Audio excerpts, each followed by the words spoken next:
Our next topic is excretion in humans. Excretion क्या होता है? जो वेस्ट प्रोडक्ट हमारी बॉडी से रिमूव होता है, जैसे हम जो पानी पीते हैं वो रिमूव होता है, खाना खाते हैं वो रिमूव होता है, और हमारे पसीने की फॉर्म में रिमूव होता है, या फिर हमारा जो सलाइवा होता है, ठीक है, जो मुंह में से हमारी थूक रिलीज़ होती है, ठीक है, और बाकी भी बहुत सारी चीज़ें होती हैं, तो ये एक्सक्रीशन होता है। तो जो मेटाबॉलिक वेस्ट होता है, मेटाबॉलिक वेस्ट मटेरियल और नॉन यूज़फुल सब्सटेंस, वो हमारी बॉडी से रिमूव हो जाते हैं, जैसे अनडाइजेस्टेड फूड रिमूव होता है, ठीक है। अब जैसे एनिमल्स होते हैं उसमें एडवांस जो स्पेशलाइज्ड ऑर्गन हो, स्पेशलाइज्ड सिस्टम होता है एक्सक्रीशन के लिए, लेकिन प्लांट में वेल डेवलप्ड एक्सक्रीटरी सिस्टम है एनिमल्स की तरह। एक्सक्रीटरी सिस्टम हम क्या है, हम एनिमल्स में भी पढ़ेंगे, हम प्लांट्स में भी पढ़ेंगे और हम एनिमल्स में भी पढ़ेंगे। एनिमल्स वाला सेम होता है हमारा ह्यूमंस की तरह। और तो प्लांट्स के अंदर स्पेशल ऑर्गन नहीं होते एक्सक्रीशन के लिए, और एक्सक्रीशन प्लांट में इतना ज़्यादा कॉम्प्लेक्स नहीं होता, मतलब बहुत सिंपल होता है, इतना कॉम्प्लिकेटेड नहीं होता। अब कुछ होते हैं यूनिसेलुलर ऑर्गेनिज्म। यूनिसेलुलर ऑर्गेनिज्म वही जिसमें सिंगल सेल होता है, जैसे अमाइबा और बैक्टीरिया। जो वेस्ट प्रोडक्ट रिमूव्ड होता है वो डिफ्यूज़न के थ्रू रिमूव होता है, उनकी बॉडी सरफेस से ही वेस्ट प्रोडक्ट रिमूव हो जाता है। जैसे अमीबा है, वो अपनी बॉडी से ही खाना अपने अंदर ले लेता है और रिमूव भी वहीं से कर देता है, तो उसके लिए कोई स्पेशल ऑर्गन नहीं होता जैसे इंसानों में होता है। यूनिसेलुलर ऑर्गेनिज्म है जैसे अमीबा, पैरामीशियम, वो एक्सक्रीट करते हैं एक्सेस, मतलब जो ज़्यादा हो, एक्स्ट्रा खाना होता है, अपने टिनी ऑर्गेनिल से, जिसे बोलते हैं कॉन्ट्रैक्टाइल वैक्यूल्स। अनडाइजेस्टेड फूड जो है, क्योंकि हमेशा एक्सक्रीट कौन होता है? Undigested food. डाइजेस्टेड फूड क्या होता है? वो तो ट्रांसपोर्टेशन सिस्टम की तरह हमें एनर्जी देने में काम आता है। तो जो अनडाइजेस्टेड फूड है यूनिसेलुलर एनिमल्स में, वो एक्सक्रीट होता है जब फूड वैक्यूल मर्ज होता है जनरल बॉडी सरफेस से और बाहर की तरफ ओपन हो जाए, और हमारा जो एक्स्ट्रा फूड है, मतलब अनडाइजेस्टेड फूड जो है, वो हमारी बॉडी से रिमूव हो जाता है। अब एक्सक्रीटरी सिस्टम ह्यूमंस का है, तो इसमें क्या क्या होता है? दो किडनी होती हैं, जैसे आप डायग्राम में देखिए, ये रेड कलर से दिखा रखी है। पेयर ऑफ यूरेटर्स होते हैं, ठीक है, ये यूरेटर दो हमारी दिख रही होंगी आपको। फिर एक यूराइनरी ब्लैडर है, जो पेयर हैं यूरेटर्स के, यूराइनरी ब्लैडर से ही कनेक्ट होते हैं। फिर नीचे क्या है? यूरेथ्रा है। तो ये मेन पार्ट्स हैं। पेयर ऑफ किडनी है, ये जो रेड कलर है, ठीक है। फिर ये जो किडनी से ट्यूब्स निकल रही हैं कहाँ तक? यूराइनरी ब्लैडर तक, वो यूरेटर है। फिर हमारा यूराइनरी ब्लैडर है, यहाँ यूरिन इकट्ठा होता है। फिर यूरेथ्रा, जिसके थ्रू रिमूव हो जाता है। किडनी है। अब pair kidney main excretory organ है बॉडी का, तो ये जो किडनी है ये मेन एक्सक्रीटरी ऑर्गन है बॉडी का। तो ये फिल्ट्रेशन की तरह काम करता है, ठीक है ना, फिल्ट्रेशन की तरह काम करता है बॉडी में, मतलब एक तरह से बोल सकते हैं ब्लड को फिल्टर करने के काम आता है। जो वेस्ट प्रोडक्ट होते हैं उसको हमारी बॉडी से ही रिमूव करता है। हर किडनी टिनी फिल्ट्रेशन यूनिट से बनी है, जो इसकी फिल्ट्रेशन यूनिट है वो नेफ्रॉन है, ठीक है। तो नेफ्रॉन को स्ट्रक्चरल और फंक्शनल यूनिट बोलते हैं हम, किसका? एक्सक्रीटरी सिस्टम का। जैसे हमारे न्यूरॉन्स थे वो हमारे रेस्पिरेटरी सिस्टम में थे, तो जो न्यूरॉन्स थे वो फंक्शनल सिस्टम, फंक्शनल जो यूनिट थी वो किसकी थी? स्ट्रक्चरल और फंक्शनल यूनिट वो थी रेस्पिरेटरी सिस्टम की। ऐसे ही जो हमारा एक्सक्रीटरी सिस्टम है उसकी क्या होती है? वो नेफ्रॉन्स होते हैं। किडनी बहुत सारे फंक्शन परफॉर्म करती है, जैसे फ़िल्टर करती है वेस्ट मटेरियल को, मेडिकेशंस को, और जो टॉक्सिक सब्सटेंस हमारे ब्लड के अंदर होते हैं उसको फ़िल्टर करने में काम आती है। फ़िल्टर आपको पता ही है, जैसे चाय छानते हैं ऐसे ही उसमें फ़िल्टर लगे रहते हैं किडनी के अंदर। ऑस्मोलैरिटी को बैलेंस करना, मतलब जो फ्लूइड बैलेंस है हमारी बॉडी में उसको मेंटेन करना। आयन की कंसंट्रेशन को बॉडी में मेंटेन करना, रेगुलेट करना। जो पीएच वैल्यू होती है, ठीक है ना, कि वो ज़्यादा ना हो जाए या कम ना हो जाए, उसको मेंटेन करना। और एक्स्ट्रा सेल्यूलर फ्लूइड वॉल्यूम को कंट्रोल करना, कि सेल के अंदर एक्स्ट्रा सेल्यूलर फ्लूइड तो नहीं भर रहा। हॉर्मोन्स को सिक्रीट करना, जो प्रोड्यूस करते हैं रेड ब्लड सेल, और रेड ब्लड सेल आपको पता ही है कि जो हमारा ब्लड रेड है वो इसकी वजह से ही होता है। हेमोग्लोबिन भी होते हैं रेड ब्लड सेल के अंदर। बोन को हेल्थ देता है, और बीपी भी मेंटेन इसकी वजह से ही रहता है, ठीक है। ये तो आपके किडनी के फंक्शन हो गए। अब ये नेफ्रॉन है, तो अभी बताया था मैंने आपको, स्ट्रक्चरल और फंक्शनल यूनिट होती है किडनी की।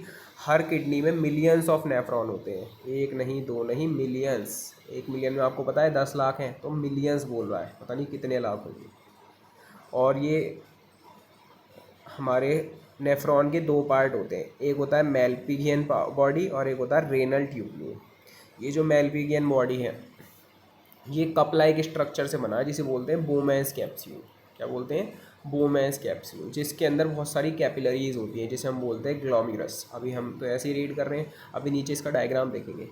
ये दोनों फिल्टर करती हैं वेस्ट मटेरियल। ये दोनों का मतलब मेल्फिगियन बॉडी और रेनल ट्यूब्यूल, ये वेस्ट मटेरियल को फिल्टर करती हैं यूज़फुल सब्सटेंस के साथ।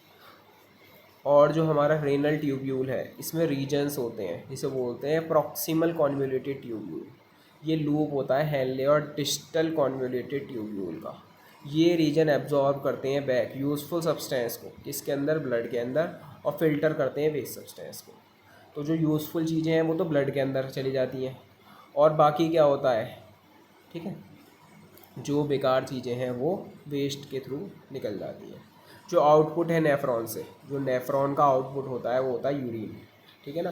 क्योंकि नेफ्रॉन के अंदर से पास होने पे क्या होता है, जो हमारे यूज़फुल सब्सटेंस हैं, ठीक है, वो तो कहाँ चले जाते हैं, ब्लड में, और जो वेस्ट मटेरियल है वो एज अ यूरिन इकट्ठा हो जाता है यूराइनरी ब्लैडर में। क्योंकि इसका जो आउटपुट मिलता है ना नेफ्रॉन का, वो हमें क्या मिलता है, वो हमें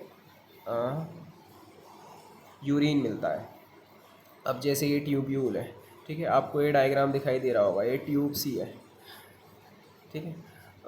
तो जैसे यहाँ से देखिए, यहाँ एक कॉर्टेक्स लिखा हुआ है, फिर आउटर मेड्यूला है, फिर इनर मेड्यूला है, फिर ये ट्यूब ऐसे जा रही है, ठीक है। इसके अंदर शो कर रखा है कि H2O है, यूरिया है, फिर ये ट्यूब ऐसे घूम गई, फिर ऐसे भी शो कर रखा है इसके अंदर NaCl है, फिर दोबारा ट्यूब गई ऊपर की तरफ, फिर दोबारा शो कर रखा है इधर H2O है, फिर ऊपर हमारा क्या आ रहा है, एक बोमेंस कैप्सूल आ रहे हैं, ठीक है। अभी ऊपर हमने पढ़ा था बोमेन कैप्सूल होते हैं, ठीक है। बोमेन कैप्सूल के अंदर ये जो कैपिलरीज हैं इन्हें ग्लोम्युलस बोला है।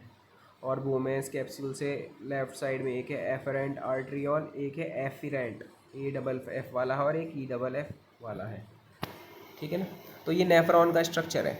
तो मेन नेफ्रॉन का क्या फंक्शन है हमारा, इसके दो पार्ट्स हैं, एक हो गया बोमेंस कैप्सूल और एक हो गया आपका मल्फेगियन बॉडी थी, जो कप लाइक स्ट्रक्चर था, एक कप की फॉर्म का स्ट्रक्चर है ये जो बोमेंस कैप्सूल है, और एक रेनल ट्यूब्यूल्स था,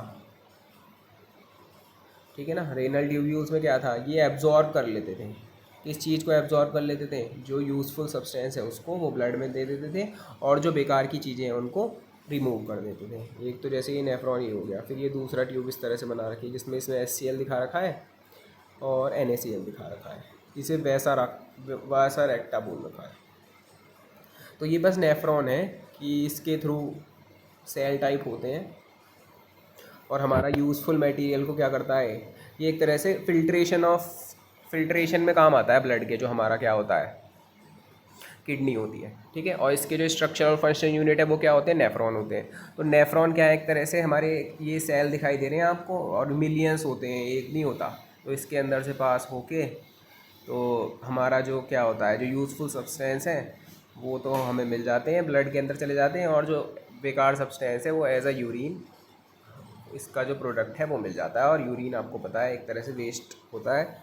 अब हेमोडायलिसिस क्या होता है, अब जैसे किडनी फेल हो जाए, क्योंकि किडनी का काम है फिल्टर करना ब्लड को, तो ब्लड फिल्ट्रेशन रुक जाएगा, तो बहुत सारी कॉम्प्लिकेशंस आ जाती हैं।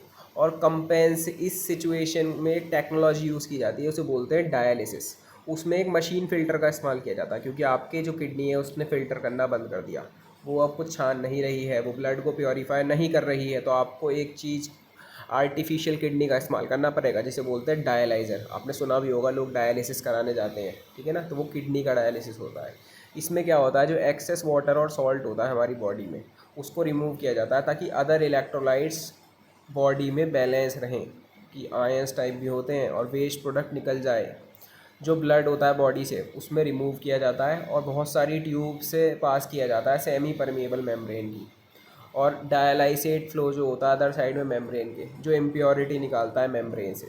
अब जैसे बंदा लेटा हुआ है, ठीक है, इसके अंदर से ब्लड को निकाला जा रहा है, ये आपको दिख रहा होगा, ये जो ब्लू कलर का एक ट्यूब जा रही है, यहाँ से निकाला जा रहा है, ठीक है। फिर नीचे आपको दिख रहा होगा ब्लड पंप, फिर ये डायलाइज़र सॉल्यूशन में जाता है, किसमें जाता है, डायलाइज़र सॉल्यूशन में।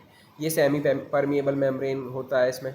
तो इसमें क्या होता है, जो वेस्ट प्रोडक्ट है वो एक जगह इकट्ठा हो जाता है, केवल हमारे पास क्या बचता है, प्योर ब्लड बचता है। जो प्योर ब्लड दोबारा आपको रेड वाली दिखाई दे रही होगी, ठीक है ना, उसके थ्रू डाल दिया जाता है। तो जो इसके अंदर से ब्लड निकाला जा रहा है, ठीक है, जो ट्यूब ब्लू कलर की दिखाई दे रही है, ब्लड उसमें रेड ही है, ठीक है, वो एक तरह से इम्प्योर ब्लड निकाला जा रहा है क्योंकि उसकी किडनी काम नहीं कर रही। फिर इसको डायलाइज़र से पास किया जा रहा है। डायलाइज़र से पास करने पे जैसे आपको दिख रहा होगा ये 2 डब्बों से इसे कनेक्ट है, ठीक है ना। इसमें क्या होता है, निकाल लिया जाता है जो इम्प्योर ब्लड होता है, और बाकी जो इम्प्योर ब्लड जब निकल गया, ठीक है, तो केवल हमारे पास प्योर ब्लड बचा, फिर उसको बॉडी में दोबारा डाल दिया जाता है। तो इस तरह से जो पहले किडनी का काम करना चाहिए था, ठीक है, वो किडनी काम करना बंद कर दिया। तो हमें एक फ़िल्ट्रेशन यूनिट बनानी पड़ेगी जो किडनी की तरह वर्क करती है, जिसे हम आर्टिफिशियल किडनी भी बोलते हैं। एक्सक्रीशन इन प्लांट्स है, जैसे एनिमल में एक्सक्रीशन होता है, प्लांट्स में भी एक्सक्रीशन होता है। तो जो सेल्यूलर रेस्पिरेशन है, फोटोसिंथेसिस है, और बहुत सारी जो मेटाबॉलिक रिएक्शन है, वो बहुत सारे एक्सक्रीटरी प्रोडक्ट रिलीज़ करती हैं प्लांट्स के अंदर। फोटोसिंथेसिस में भी जो प्रोडक्ट बनता है वो वेस्ट प्रोडक्ट होता है, ठीक है, बहुत सारी चीज़ें होती हैं। रेस्पिरेशन में भी होता है। अब कार्बन डाइऑक्साइड है, जैसे एक्सेस वाटर है जो प्रोड्यूस्ड होता है रेस्पिरेशन के दौरान, क्योंकि रेस्पिरेशन क्या होता है, O2 को लेना, ठीक है, और नाइट्रोजीनियस कंपाउंड प्रोड्यूस जो होते हैं प्रोटीन मेटाबॉलिज्म में, ये मेजर एक्सक्रीटरी प्रोडक्ट होते हैं प्लांट में। तो ये एक्सक्रीटरी प्रोडक्ट प्लांट्स के होते हैं। कार्बन डाइऑक्साइड है, एक्सेस वाटर है, जो रेस्पिरेशन में प्रोड्यूस होता है। प्लांट 2 गैशियस प्रोडक्ट को रिलीज़ करती है, एक ऑक्सीजन फोटोसिंथेसिस के दौरान, और कार्बन डाइऑक्साइड रेस्पिरेशन के दौरान। तो ये गैशियस वेस्ट प्रोडक्ट हो गए। एक्सक्रीशन करना गैशियस वेस्ट प्रोडक्ट का प्लांट्स के अंदर, ये स्टोमेटल पोर से होता है। ये भी मैंने आपको बताया है कि जो गैस का एक्सचेंज है वो किसके थ्रू होता है प्लांट्स के अंदर, स्टोमेटा के थ्रू। ऑक्सीजन जो रिलीज होती है फोटोसिंथेसिस में, वो इस्तेमाल की जाती है रेस्पिरेशन के लिए, और जो कार्बन डाइऑक्साइड रिलीज होती है रेस्पिरेशन में, वो फोटोसिंथेसिस के लिए। तो एक तरह से रेस्पिरेशन और फोटोसिंथेसिस जो है एक दूसरे की हेल्प कर रही हैं। एक्सेस वाटर एक्सक्रीट होता है किसके थ्रू, ट्रांसपिरेशन के through. Organic by product generate होते हैं प्लांट में, वो किस में स्टोर्ड होते हैं, डिफरेंट फॉर्म में डिफरेंट प्लांट्स में। अब जैसे गम हो गई, ऑयल हो गया, लेटेक्स हो गया, रेजिन्स हो गया, ये भी कुछ वेस्ट प्रोडक्ट हैं जो प्लांट के किन पार्ट में होते हैं, बार्क में होते हैं, तने में होते हैं, स्टेम में होते हैं, पत्तियों में होते हैं। और प्लांट आपको पता ही अपनी पत्ती गिरा देते हैं, तो वो भी एक तरह से क्या है, मतलब अपने पार्ट गिरा देते हैं, पत्ती गिरा देते हैं, स्टेम गिर जाती है उनकी आंधी आधी से, वो भी उनके एक तरह से वेस्ट प्रोडक्ट हैं। तो कुछ एग्जांपल हैं एक्सक्रीटरी प्रोडक्ट ऑफ प्लांट के, जैसे जो ऑयल प्रोड्यूस्ड होता है ऑरेंज यूकालिप्टस से, जासमिन से, लेटेक्स से, ठीक है, जो लेटेक्स होता है रबर ट्री से, पपाया ट्री से, और गम होती है अकेकिया से। तो कई बार प्लांट एक्सक्रीट होते हैं, मतलब सॉइल के अंदर ही एक्सक्रीशन उनका हो जाता है, कोई ना कोई चीज़ जैसे रूट गिर जाना, ठीक है, छोटी सी। तो प्लांट का एक्सक्रीशन जो है वो रूट के अंदर आ जाता है। Thank you. अभी ये चैप्टर ख़त्म हो चुका है। आपको पसंद आया हो तो लाइक, सब्सक्राइब और शेयर ज़रूर कर देना।